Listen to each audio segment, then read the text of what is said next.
High বন্ধুরা, morning. সকাল সকাল ঘুম থেকে উঠে পড়েছি। তো আজকে তাড়াতাড়ি উঠেছি, তার কারণ আজকে বাপের বাড়ি যাব। তো ঘুম থেকে উঠে গেটটা খুলে সকালের পরিবেশটা সত্যিই অন্যরকম লাগে, শুধু চারিদিকে জল আর জল আমাদের এখানে। তো এই যে রেডি হয়েছি, এবার রেডি হয়ে বেরোবো, যাব বলে তাড়াতাড়ি। তো এই যে রাস্তা দিয়ে যাওয়া হচ্ছে, তো আমাদের এদিকে রাস্তাতে জল উঠে গেছে, তো কাদা, ওই জন্য অন্য রাস্তা দিয়ে যাওয়া হচ্ছে হেঁটে হেঁটে। তো এই যে এবার বড়মশাইয়ের বাইকে উঠবো।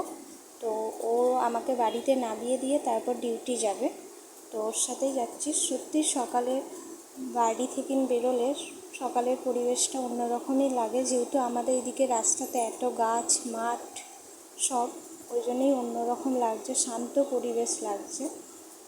সকালের ওয়েদারটা খুবই সুন্দর। তো দেখুন বন্ধুরা কেমন লাগছে।